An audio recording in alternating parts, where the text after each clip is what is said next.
evening, and welcome to Suffering in Silence with TMA on Luv Bay Afrobeat Music Talk Radio. We're here every Friday evening at 7 p.m. Eastern. Luv Bay family, we're rising out of the ashes together. Our topic on this evening is the importance of therapy for your healing process. We're with Jen Peterkin, our co-host, and Barbara Gilliam, our guest, MS Mental Health therapist. Luv Bay, on tonight, I want to start with a plea for help. I'd like to read a bit of an article. The author is Dana Smith. This is from February 27th from Portsmouth, Virginia. A Portsmouth shelter for survivors of domestic violence needs your help. The Her Shelter is asking the public to donate baby formula after they were forced to throw everything away after an FDA recall. The shelter is also wrapping up its Mardi Gras campaign and is looking for undergarment donations. Deborah Apperson, Community Engagement Manager for Portsmouth's Her Shelter, said the recall of 3 different brands of powdered baby formula has depleted their stocks. We basically had to clear out our cabinets of all the formula that we had, Apperson said. It just means we have to work harder because there's just no option not to have formula for our little babies. It's a vital food source for many infants. Apperson is now appealing to the public to donate Similac formula. It's also very hard to find, she said. So the more eyes out there looking for it, the easier it will be to fill our cabinets back up. The formula shortage comes at a tough time for the shelter. Domestic violence cases have surged during the coronavirus pandemic. Things are very busy at the shelter right now, Apperson said. In fact, we are at overload capacity right now. And it's not just baby formula shelter officials are searching for. They're also in the middle of their annual Mardi Gras campaign. Mardi Gras is our take on Mardi Gras, Apperson said. The shelter needs you to donate unworn bras and underwear. Apperson said these are things domestic violence survivors may not think to grab while they're packing in a hurry to leave abusive homes, if they have time to pack at all. When women leave their abusers, often they come to our shelter with very little, she said. The shelter is also looking for feminine hygiene products and ethnic hair care products. The Her Shelter has an Amazon wish list that you can order items from to be sent directly to the shelter. They also accept cash donations online. For more information on how you can help, visit hershelter.com. HERSHELTER.com. If you or anyone you know is experiencing domestic violence and needs help, you can call the Her Shelter's 24-hour emergency hotline at 757-485-3384. If you need help immediately, call 911. So listeners, if you are able to help with this formula, we ask that you please be a blessing and a help in this way. We have donated some Similac formula on behalf of Suffering in Silence. So listeners, if you have any questions or comments for our guest or co-host, you can email sufferinginsilencedv@gmail.com. If you have resources that you would like to share with us on a national or local level from your country, community, your local organizations, or your faith community, you can email us also at sufferinginsilencedv@gmail.com. So Jen, would you greet our listeners on tonight? Yeah, good evening, Luv Bay. I'm happy to be back, co-hosting again with Miss TMA. Thank you. So for those who don't know me, my name is Jen Peterkin. I am a domestic violence advocate. I became a domestic violence advocate after going through my own abusive situation. And so now I am working on a project called The Human Experience, and it is about storytelling. And a lot of this is born out of my own experiences and my own need to just have compassion and give compassion. And so I am actually launching my website today. I've been saying that for weeks, but I'm actually launching it today. I'm run into some technical difficulties, but I'm working on it. But for now, you can follow me on Instagram at GetTheHX, and the next time I see you, I'll have this launched. Awesome. Thank you so much. I'm so happy and excited for you, Jen. I can't wait. I really can't wait. Barbara, would you please take a moment, introduce yourself to our listeners, and tell us about your occupation and how you can be reached? Hi, everyone. My name is Barbara Gilliam. I'm a psychotherapist. I've been in the field for 15 years. I've been a therapist for around 8 years. I started a virtual private practice almost a year ago during the pandemic when people couldn't get out to see their therapist. You know, everyone was scared to we couldn't see each other. But I found that a lot of women are unable to get to their therapist due to babysitting issues, work, just different barriers. So I started the online private practice, and I can be reached at barbaragilliam91@gmail.com. My telephone number is 484-786-3577. And I'm always accepting new clients. Thank you so much. And I just want to spell your last name for our listeners, Gilliam. So that's Barbara Gilliam 91@gmail.com for email. Listeners, as usual, we like to start by sharing some resources. So tonight we have for you the Befrienders Volunteer Action to Prevent Suicide. To find a helpline by your country, you can visit the website www.befrienders.org. BEFRIENDERS.org. We also have the National Suicide Prevention Lifeline. Their website is www.suicidepreventionlifeline.org. Their phone number is 1-800-273-8255. And for those in the Philadelphia, Pennsylvania area, we have the Suicide Hotline. Their number is 215-686-4420. So again, listeners, our topic on tonight is the importance of therapy for your healing process. And I wanted to start this evening with an article that I saw earlier this week. It's entitled Suicide by Domestic Violence, Call to Count the Hidden Toll of Women's Lives. This was written by Yvonne Roberts from The Guardian. This is from Sunday, February 22nd, 2022. 8 months before she took her own life, Abigail Patterson, 29, was brutally assaulted by her partner, Robert Holliday. She had suffered 5 years of violence and on this occasion received a fractured cheekbone, bruising, and a head wound. Holliday, who was already subject to a suspended sentence for assaulting her, also damaged furniture in her house and cut up her clothes. In March last year, Judge Mark Berry told Holliday before sentencing him for assault causing actual bodily harm and damage to property. She, Patterson, was left in a lot of pain. She couldn't eat properly and needed help with washing and dressing. She was worn down by you. Judge Berry continued, "It is clear the family blamed you for her death and her mental health had deteriorated since the last assault, and they may well be right. But you have not been charged in a way that allows you to be blamed for her death." Holliday was sentenced to 2.5 years. He will be out in half that time. The causes of suicide are complex.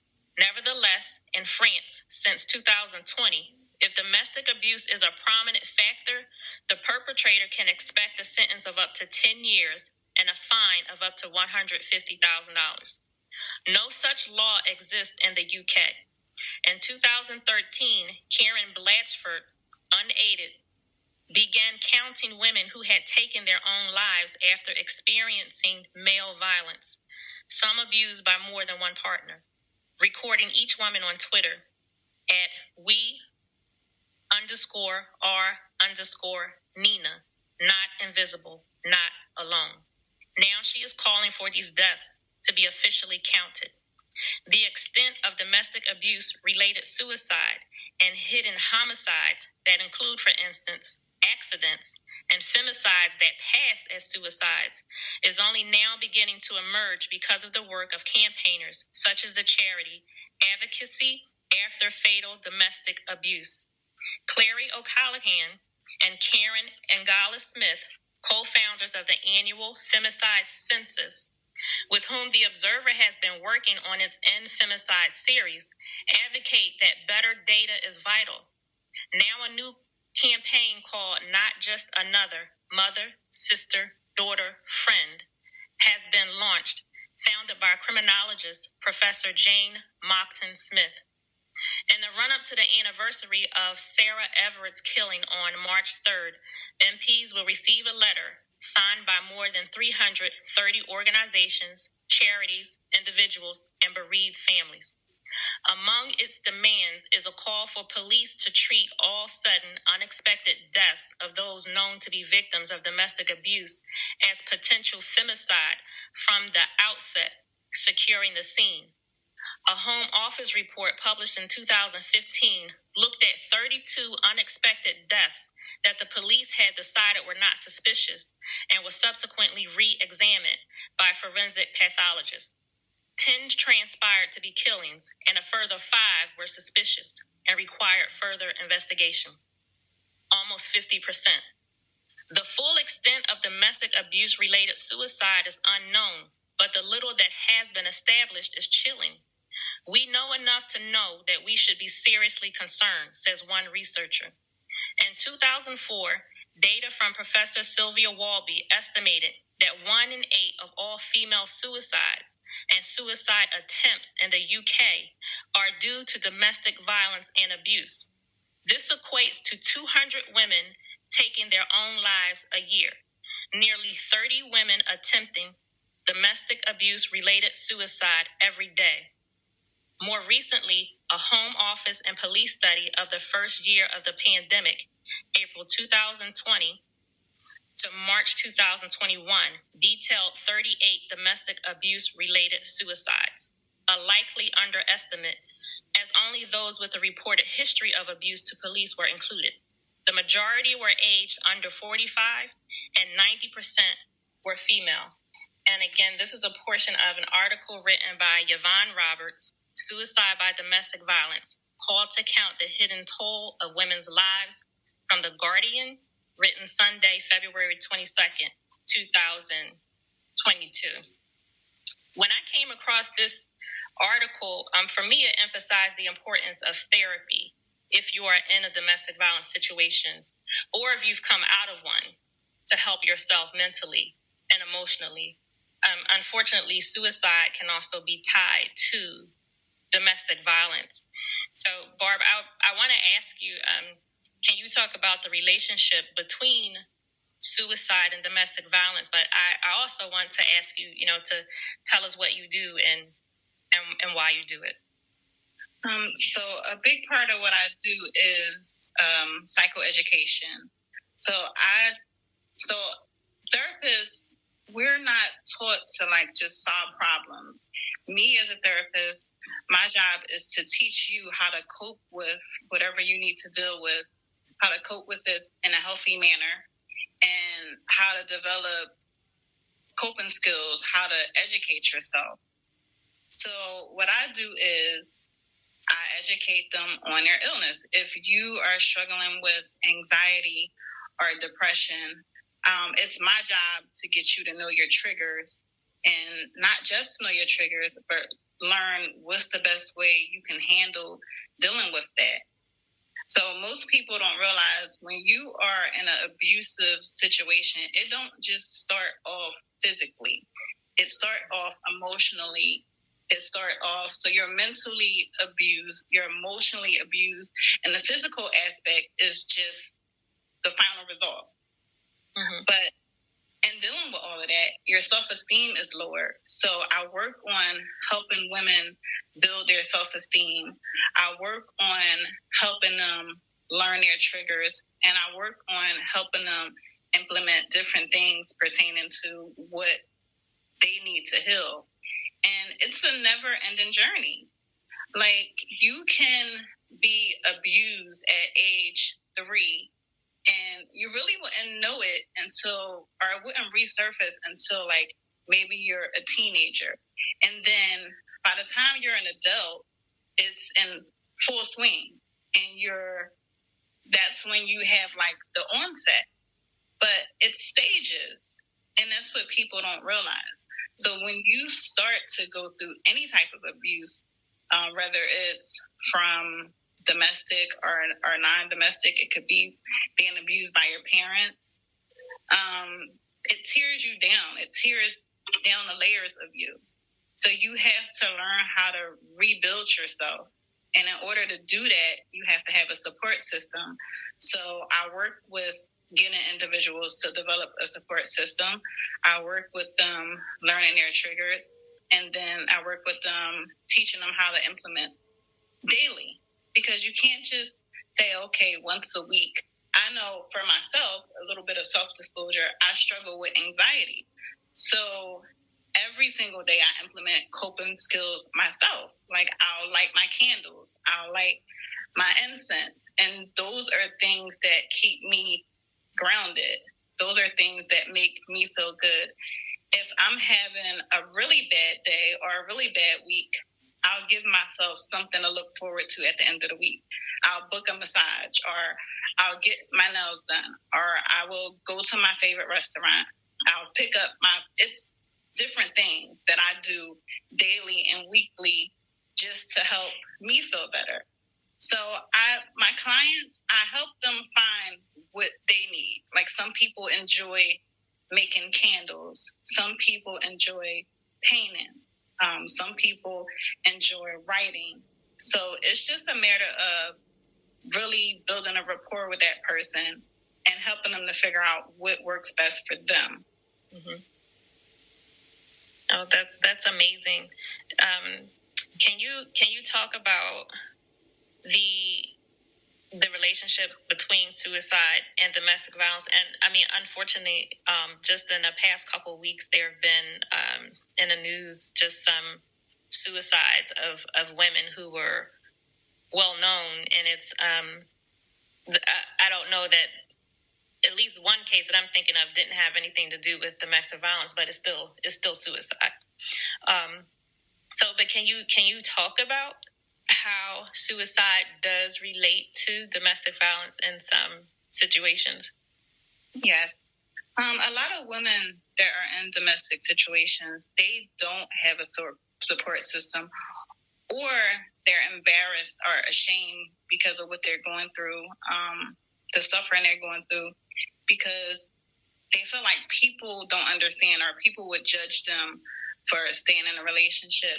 And it's crazy because I had a conversation with a gentleman a few days ago, and we were talking about domestic violence. And he said, well, if you're going to go through a domestic situation and you stay with the person, then that's on you. And so I'm like, no, that's not true. Because before you are physically abused, you're mentally abused. So you're broken down. You don't think you're worthy of being loved. You don't think anyone understands you. You don't even think you're anything. So you can't say, if you stay in a situation because you're being abused, then that's kind of what you're asking for, because this person is not themselves. At one point they were, right. But then the abuser broke them down. So suicide comes into play when you don't have a support system, when you feel like there's no way out, when you have no one to talk to, when you feel like you're at your lowest and there's no hope, you feel hopeless. So it's really important to, if you have a friend, if you have a sister, if you have a neighbor, if you have anyone that you know is going through any type of abuse, even if it is emotional and it's not just the physical abuse. It's good for you to try to be a support system or to try to give them resources. Tell them about the suicide hotline. Tell them about domestic violence hotline. Give them information, because most people do commit suicide because they don't see a way out and they're just tired and they don't want to hurt anymore. They don't want to feel that pain, and they don't know how to not feel that pain. The only solution that they can come up with is ending their life, unfortunately. There's so many children that are left without their mothers because their mother didn't know what to do, and they ended their life, leaving their children behind. Mm-hmm. So it's just feeling hopeless. It's feeling hopeless, and like you don't have anybody or anything, and you are worthless, and you don't even want to live any longer. Yeah. Well, so I'm sorry. Go ahead. No, you can go. No, it's just hitting rock bottom and not having anyone to be there to bring you back up or to let you know that you are worthy, mm-hmm. and that things can turn around. Well, I know for me personally, I did come to that point to where I wanted to commit suicide. Dealing with my ex-husband, I was just so I was tired. I just felt like I just couldn't anymore. I was trying to fix it. I was trying to get help. Nothing was changing, and every day it was just tearing me down even more, even further. And like you said, I was not the person that I was in the beginning when all of that happened. You know, the strength that I had, the character that I had, the me who would have never allowed that to happen was every day just beaten down until I was just a completely different person. And I would say to myself out loud, you know, I want to die, but I can't, because I have to stay to take care of my children. I have 5 children, and I would say that to myself. It was like that was all I could do. You know, I would say I want to die, and I really felt that. I thought about it consistently. I thought about what I wanted to do, how I wanted to do it, and then I would end in myself with that final thought: I can't, because I have to be here for my children. And then even with that, I would feel bad about that, because, you know, then I would think I can't even do this for myself, because still a part of me has to go to others. So I felt like I was just completely lost. Like I had nothing and no way, and I was reaching out for help in different places, and I wasn't getting it. I wasn't seeing any change until I went to the domestic violence agency in my area. So I know that feeling. I understand. It's like being inside your head, and you're the only voice that you have, and you're just going around in circles, and you need somebody to pull you out of that. And unfortunately, the places that I went to for help didn't do that. You know, they just didn't. So I understand fully and completely that how that goes. I really do. Jen, you want to add or have a comment? Yeah. Actually, coming from it from a slightly different perspective, I also contemplated suicide when I was in my marriage, and my thought process was a little bit different in that I didn't realize that I was being abused. And so I think that's something that we've highlighted that before, but I think it's good to keep mentioning that, because it's something that kind of sounds surreal unless you've been there in a way. Just the fact that I didn't know what was happening to me. I just felt that brokenness, that hopelessness. Nothing I did made any sense. Nothing I did made anything better. And I didn't have a name to put to it because, like you're saying, Barbara, it was mental. It hadn't gotten physical. And so coming to that place of just like absolute desperation of, I don't know how to live this life anymore because everything I'm trying doesn't work. Right. And so I think it just goes to the insidiousness of domestic violence, what that looks like, to the extent that you may not even realize that you're being abused. You may not realize you're in an abusive relationship. And so I think we get so turned around within that relationship, and you don't know which way is up, and you don't know who you are anymore. Because outside of that, that's not something I would ever have considered.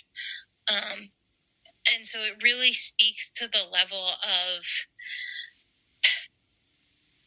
depression that comes with being in a relationship like that. Yes. And Barbara, I want to go back to a point you made about the conversation you had, with the gentleman who said, basically if you're there, then, you want to be there and it's just happening. But people on the outside looking in just don't understand.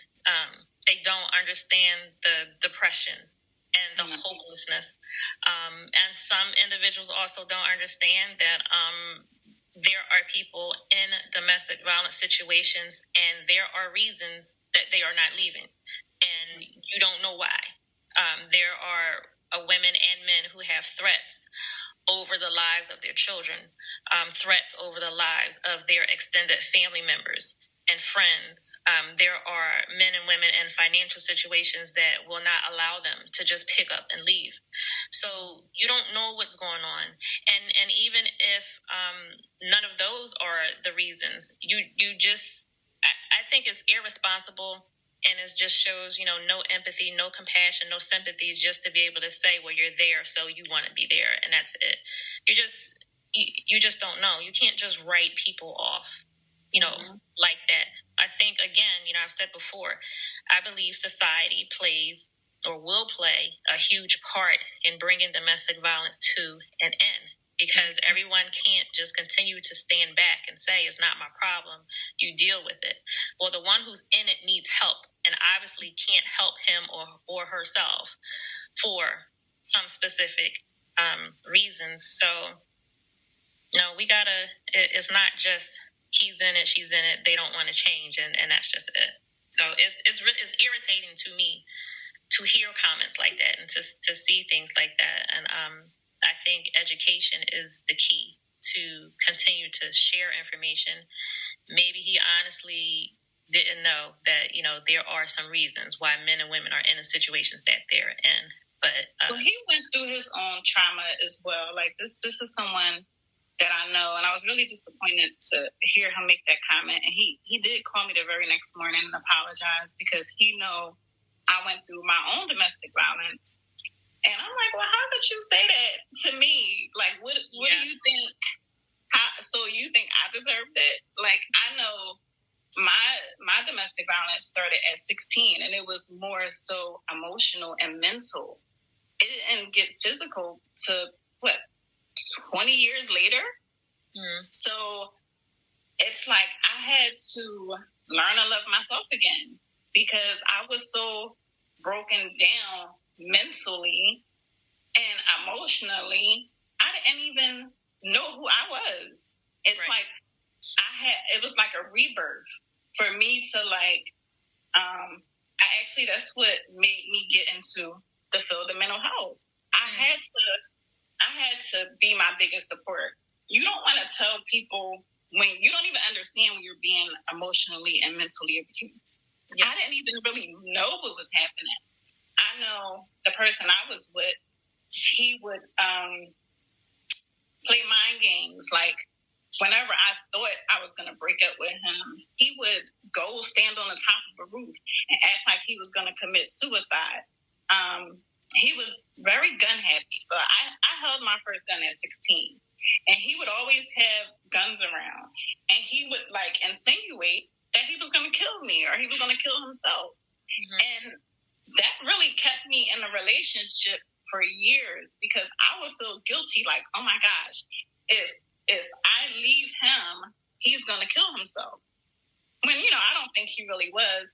And then he starts to just tear me down by not complimenting me, not, having me think I was this beautiful, amazing person. I've always been intelligent, and I've always been very proud of that. But it's like he would find ways to just make me feel bad about myself.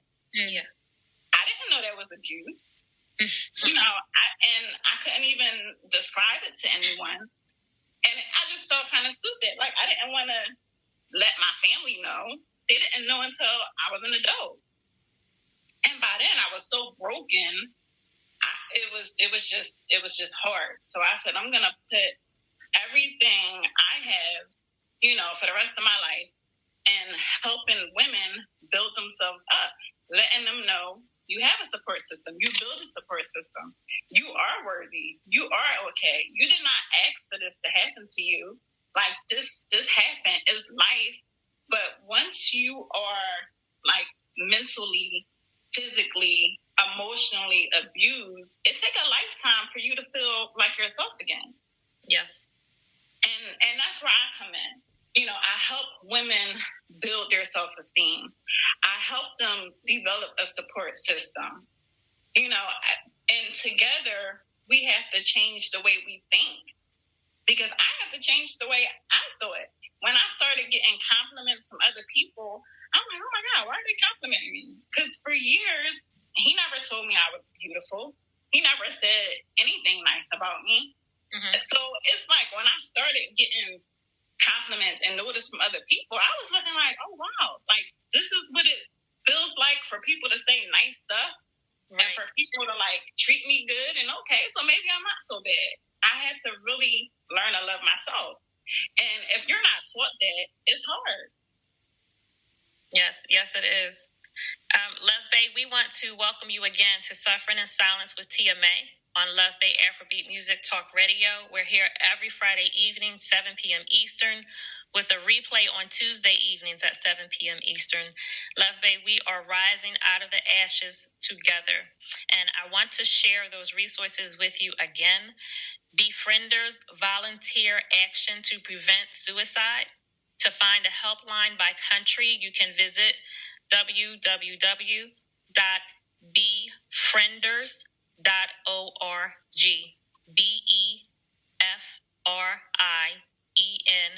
BEFRIENDERS.org.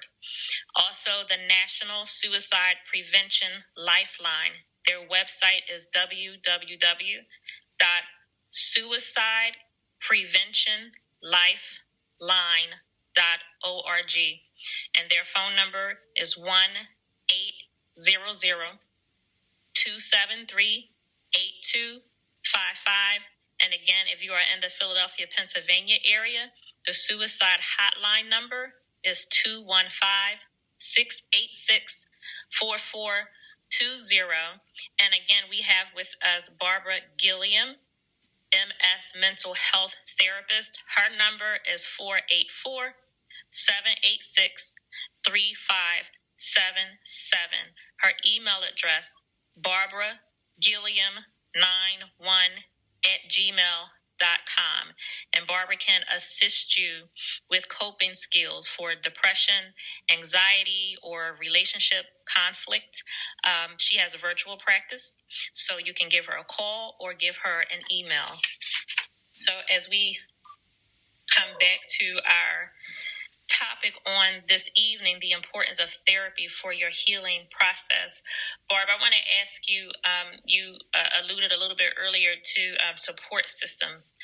So I want to ask you, do you ever counsel or help or offer help to family and friends to assist them in how to help create a good support system for those who need it?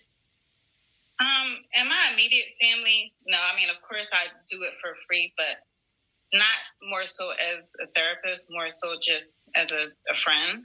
Mm-hmm. But with my clients, that's one of the first things that we do is we develop a support system. So if I have someone in distress or that's dealing with depression or anxiety, we'll go down, like find a list of 3 or 4 of the closest people to them.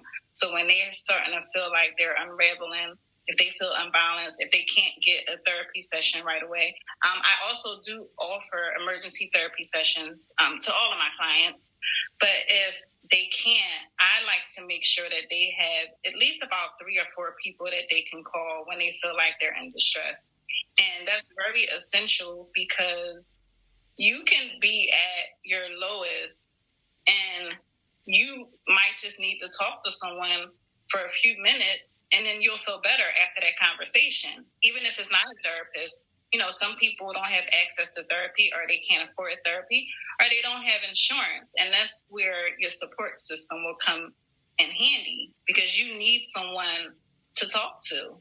Mm-hmm. Or you may need someone to call the cops for you. Like, you may not even want to do that. A lot of people live with their abusers, and they have children by their abusers, and they feel trapped. They feel like they can't talk to people about, their husband or boyfriend or spouse, because they don't want people to look at them differently. A lot of people don't want their kids to look at the other parent differently. So you need someone to talk to. So the most important thing for me is to make sure my clients have a support system. And then we work on different coping skills pertaining to whatever they have to deal with. Because just having a support system is not enough. You need to have that safe place where you can go to, whether it's meditating, whether it's praying, whether it's writing, whether it's making a phone call, whether it's going to the gym. Like, I can sit up here and come up with coping skills. These are things that I do when I feel like I'm at my lowest. And they help me. So it's just helping a person to develop what they need to stay afloat. And it's like, when you go through so much stuff, it's not easy. You're not always in the right frame of mind. Like, you're not always thinking clearly. Mm-hmm. So sometimes you may need someone to point that out to you. So support systems are very essential. And then education. Educating yourself on actually what depression looked like. Depression could be physical, not just mental.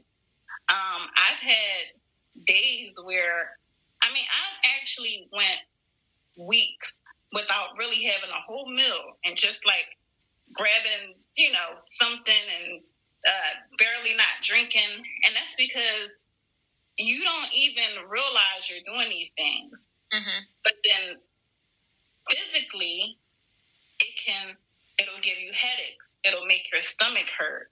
Yeah. It's so you can get a rash. Like, people don't realize it's not just mental, it's mental and physical. So you have to educate yourself. I know when I first developed anxiety, I thought I was having a heart attack. And you couldn't tell me I wasn't, because I kept going back to the doctors. And I'm like, telling my doctor, like, give me an EKG. Something is going on. Like, something's going on with my heart. And he gave me all these tests. And he was like, no, your heart is fine. And I'm like, no, it's not. But then I realized I had anxiety. And I'm like, oh my gosh, like, this is horrible. This is what it felt like. So then I had to learn my triggers. Mm-hmm. So I knew, for me, my oldest son is autistic, and I had 2 kids like back to back with my husband. And so I didn't even realize how that was making me anxious, because I just became obsessed with learning everything about autism.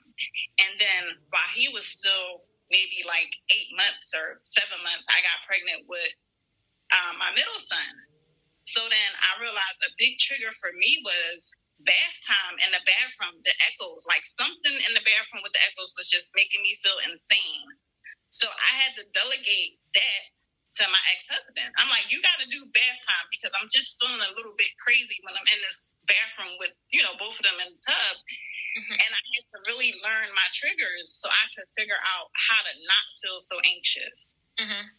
So even before I became a therapist, I just learned to educate myself.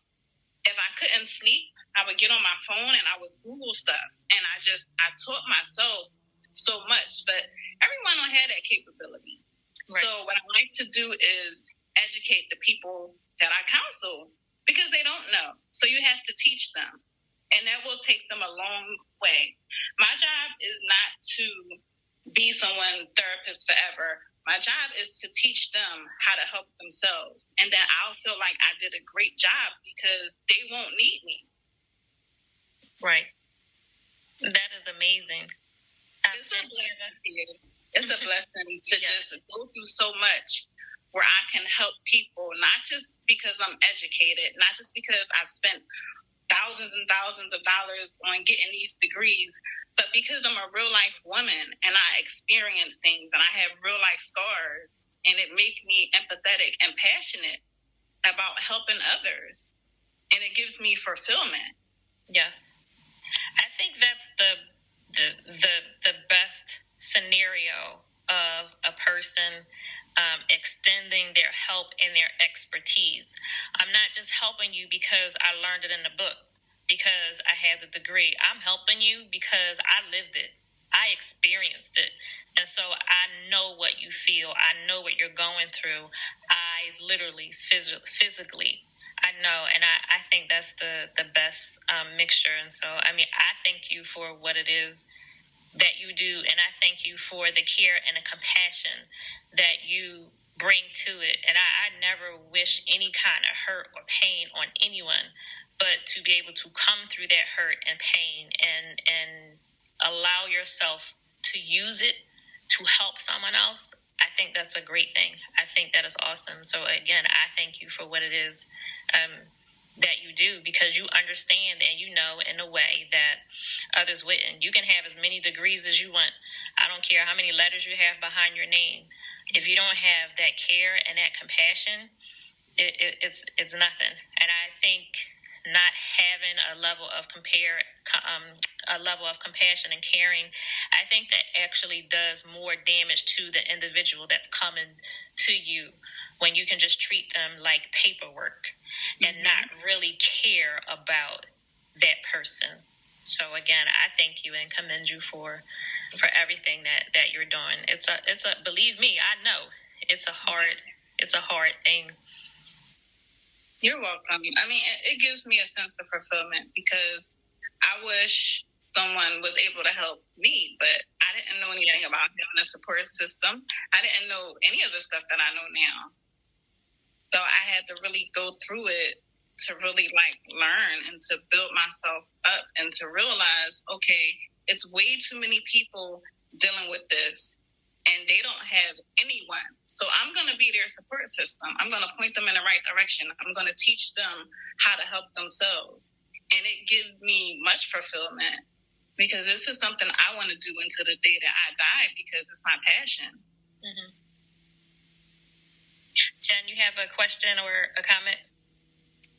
Yeah, I mean, I know that therapy was such a huge part of my healing process, and I honestly think everyone should be in therapy. I think everyone would benefit from it. So, therapy you can't go to therapy and get worse. I feel like it's good for you.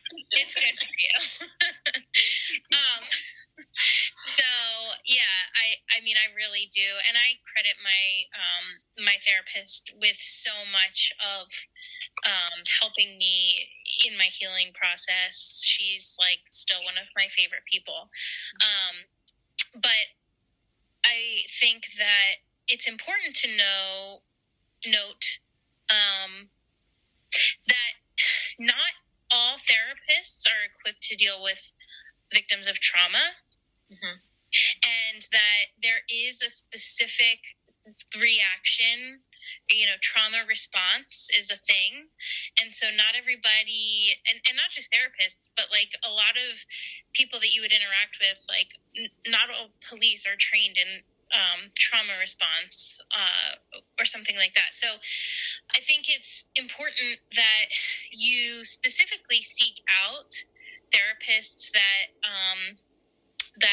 have a background with domestic violence or treat domestic violence, as it were, because having that trauma response is incredibly important in what you'll receive in your level of care.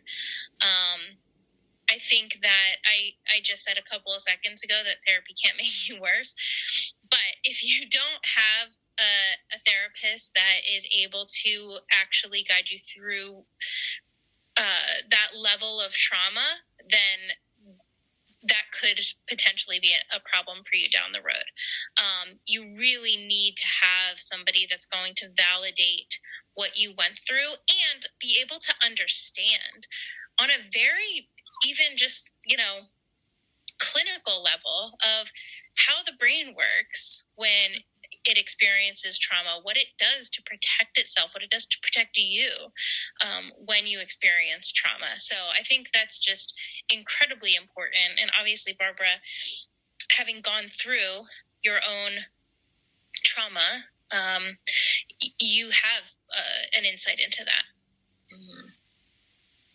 So, Barbara, I want to ask you, you talked about before how once you realize whatever trauma has taken place in your life, or once you begin to deal with it, or once it has happened, that it's a never-ending journey. And I tell people that I don't think I could ever say that I'm 100% completely healed. I don't think I can come to that point where one day I'll just say, oh, I'm all right, everything is okay.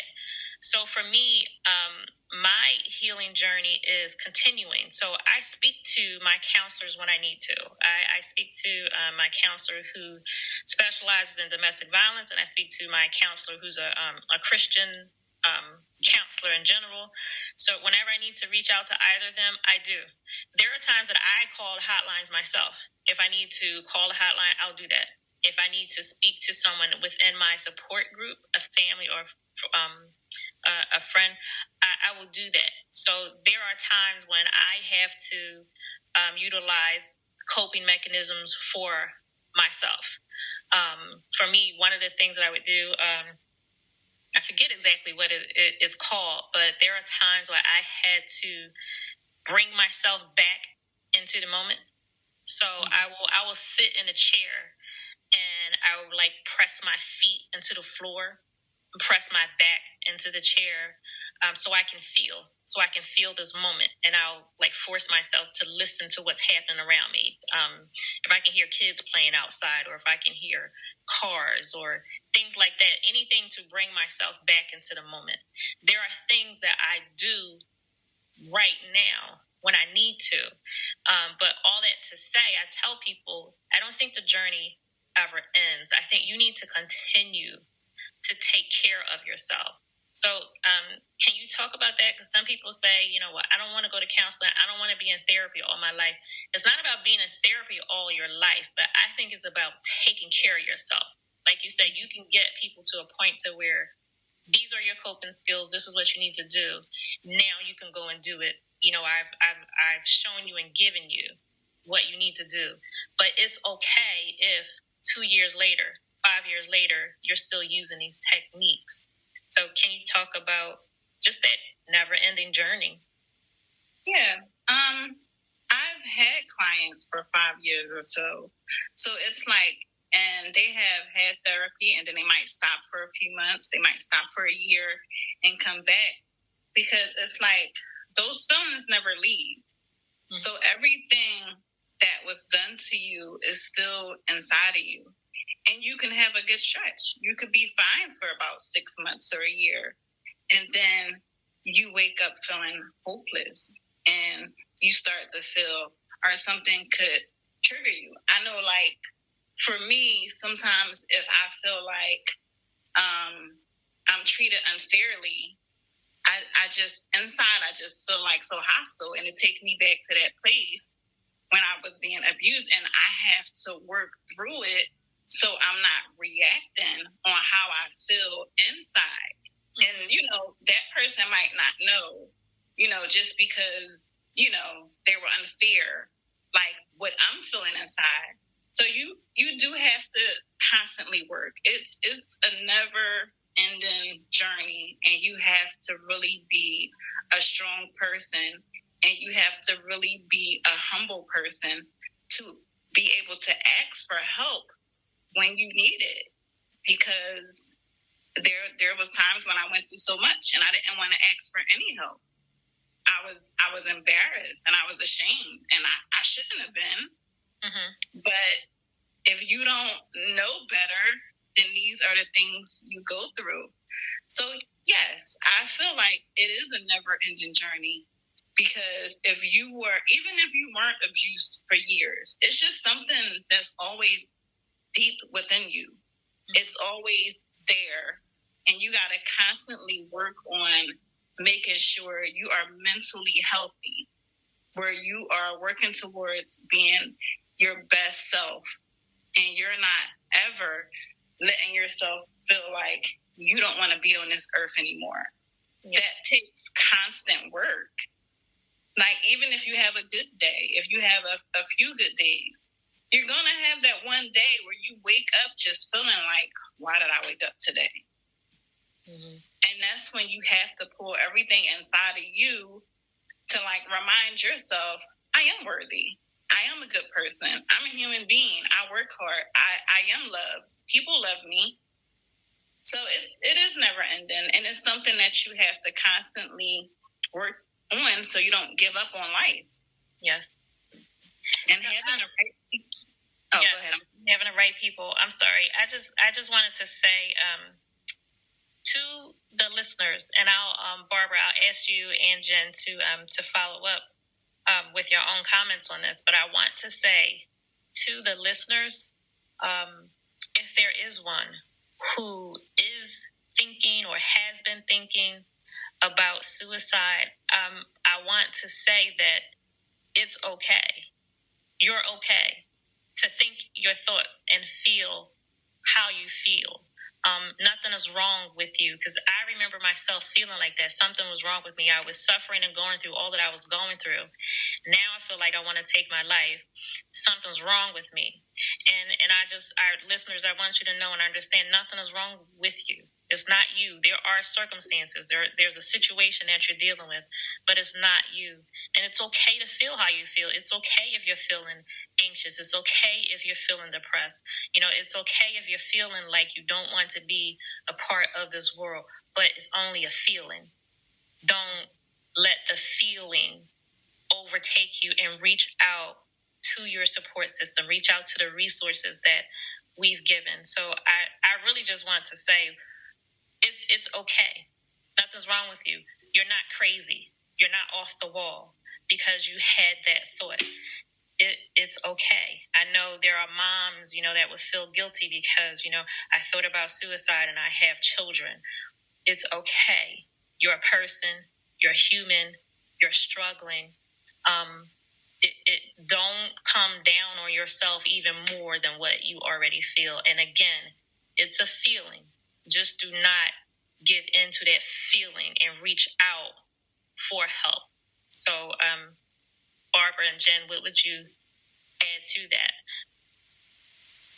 I go back to the support system and how essential that is, because a lot of people don't realize that one phone call, that one person, that 5 minutes of something positive or 5 minutes of love that you can get from someone within your support system could save your life. Yes. Yeah, I would just say, you are never going to be the first person to experience or feel what you're feeling. Mm-hmm. You may feel so isolated and so alone, but you are not the only person or the first person that has felt those feelings. And that doesn't make them any less real. It just means that there is help out there. Yes. And so, again, just the importance of therapy, the importance of speaking up. A lot of times the victims of domestic violence end up protecting their abusers for myriad reasons. Mm-hmm. But it's when you shine a light on that you start to see hope again. And so absolutely be in touch with your support system. It's not gossiping if you tell one or two people that you're really close with what's going on in your life. That's not gossiping. That's taking care of yourself. So please stop with that nonsense. Seek out therapy, seek out your support system. You are worth the effort and the time and the money that it takes to get yourself healthy. Yes. Barbara, on your flyer, at least the one that I had, it says, be kind to your mind. And I think that is so essential, because we have to be kind to ourselves. We have to light candles. We have to speak to ourselves. We have to treat ourselves in that sensitive and kind way that the outside isn't giving to us. And it can be done. And you may be the only person who is being kind to yourself, but that's where, that's really where it needs to start. We're just under the hour, so Barbara, I want to give you the last word. I want to share your information again, listeners, and I thank her so much for being with us. Barbara Gilliam, MS, mental health therapist. Again, her phone number is 484-786-3577, and you can reach Barbara by email at barbaragilliam91@gmail.com, and Barbara can assist you with coping skills in dealing with depression, anxiety, or relation conflicts.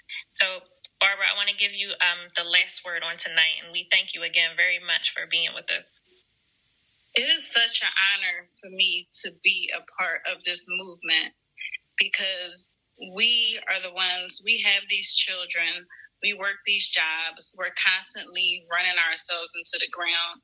And then when we are abused, we feel guilty about that. But I want you to know that you are loved. You have a support system.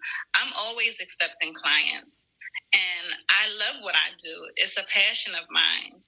So I can uplift other women, and I can show them that there is hope, and that you went through what you went through for a reason, but you can turn that into something beautiful. You can help another person.